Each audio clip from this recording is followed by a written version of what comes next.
அறையில் குருதேவர் ஒரு சிறு பையனைப் போல் அமர்ந்திருந்தார். அருகில் ராக்கால் அமர்ந்திருந்தார். மா வந்து தரையில் விழுந்து குருதேவரை வணங்கினார். குருதேவரது சகோதரனின் மகன் ராம்லாலும் அங்கிருந்தார். கிஷோரியும் இன்னும் சில பக்தர்களும் வந்து சேர்ந்தனர். புராதான பிரம்ம சமாஜத்தினரான மணிலால் மல்லிக்கும் வந்து தரையில் உடல் படிய குருதேவரை வணங்கினார். பொழுதாக ஆக பக்தர்கள் பலர் வந்து கூடினர். மணிலால் மல்லிக் காசிக்கு சென்று திரும்பியிருந்தார். அவர் ஒரு வியாபாரி. காசியில் அவருக்கு ஒரு வீடு இருந்தது.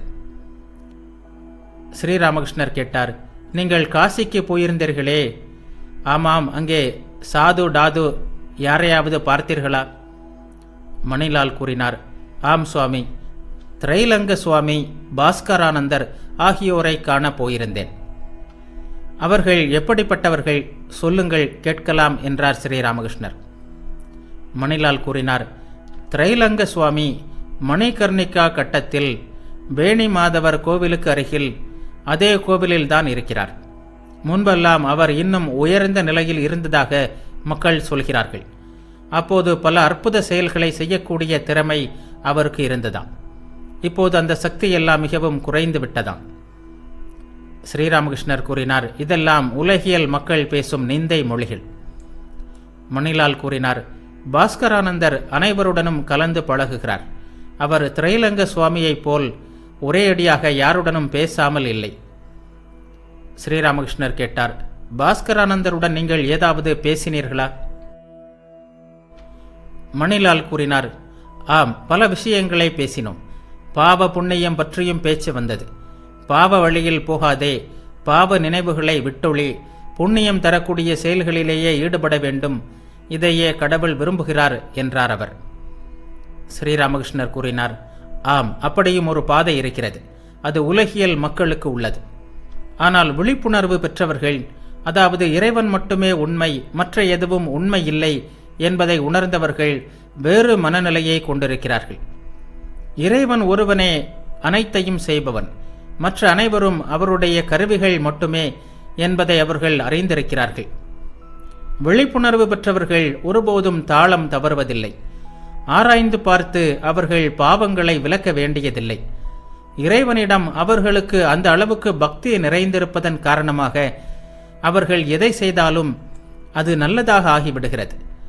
ஆனால் அந்த செயலை செய்தவன் நான் அல்ல, நான் இறைவனின் சேவகன், நான் எந்திரம், இறைவனே அதை இயக்குபவர், அவர் என்னை எவ்வாறு செய்விக்கிறாரோ அவ்வாறு நான் செய்கிறேன், அவர் எப்படி பேச வைக்கிறாரோ அப்படியே நான் பேசுகிறேன், அவர் எப்படி என்னை இயக்குகிறாரோ அப்படி நான் இயங்குகிறேன் என்பதை அவர்கள் அறிந்திருக்கிறார்கள். விழிப்புணர்வு பெற்றவர்கள் பாவ புண்ணியங்களை கடந்தவர்கள். இறைவனே எல்லாவற்றையும் செய்கிறார் என்பதை அவர்கள் பார்க்கிறார்கள்.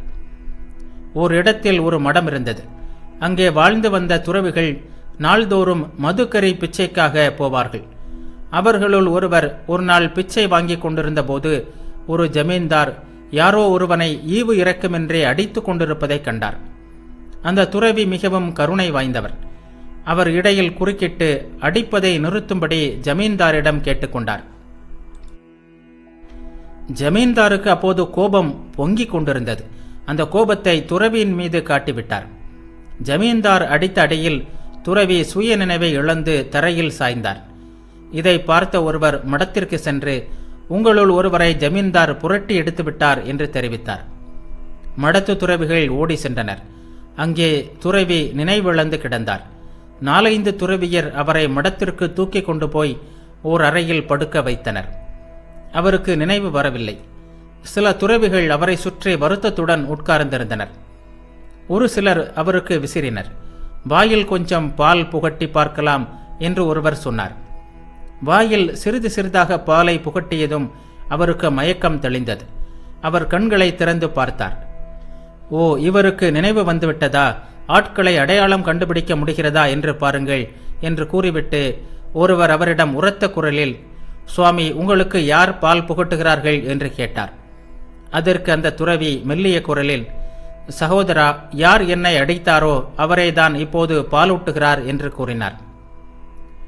இறைவனை அறியாமல் இத்தகைய நிலை ஏற்படுவதில்லை. மணிலால் கூறினார், ஆம், நீங்கள் கூறியது மிக மிக உயர்ந்த நிலை. இது போன்ற விஷயங்களை பற்றியெல்லாம் பாஸ்கரானந்தருடன் பேசினேன். அவர் எந்த வீட்டிலாவது தங்குகிறாரா என்று ஸ்ரீராமகிருஷ்ணர் கேட்டார். ஆம், ஒருவரின் வீட்டில் தங்கியிருக்கிறார் என்றார் மணிலால். அவருக்கு என்ன வயது என்று ஸ்ரீராமகிருஷ்ணர் கேட்டார். 55 இருக்கலாம் என்றார் மணிலால். வேறு ஏதாவது பேசினீர்களா என்று ஸ்ரீராமகிருஷ்ணர் கேட்டார். மணிலால் கூறினார், எப்படி பக்தியை பெறுவது என்று கேட்டேன். அதற்கு அவர், நாம ஜபம் செய், ராம் ராம் என்று ஜெபி என்று சொன்னார். ஸ்ரீராமகிருஷ்ணர் கூறினார், இவை அருமையான வார்த்தைகள். பவதாரிணி, ராதாகாந்தர், பன்னீர் சிவாலயங்கள் ஆகியவற்றில் பூஜை முடிந்துவிட்டது. நைவேத்தியத்திற்கான மணி அடித்தது. கோடைக்கால வெயில் கடுமையாக இருந்தது. நீரேற்றம் ஆரம்பித்தது.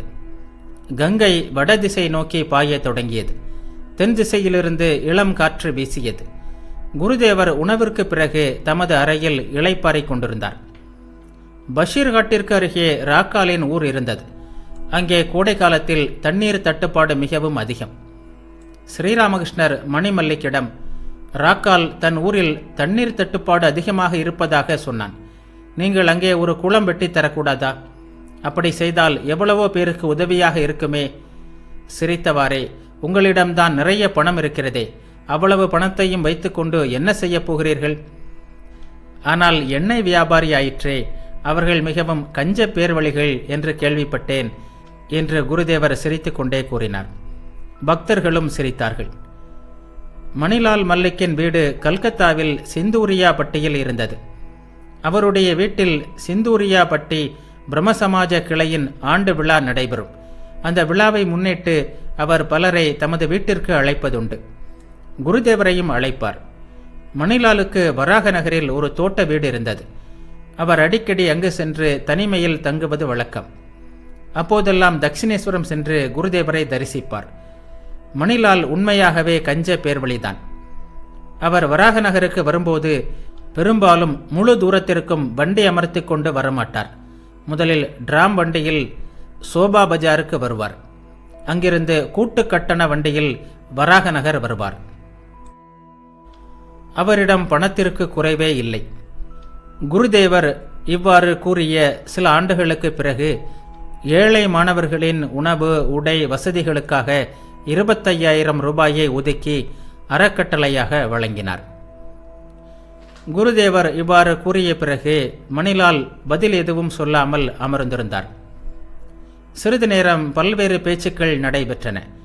இடையே அவர் குருதேவரிடம், சுவாமி, குளம் வெட்டுவதை பற்றி சொன்னீர்கள், சரிதான். அதை மட்டும் சொல்லியிருந்தால் போதுமே.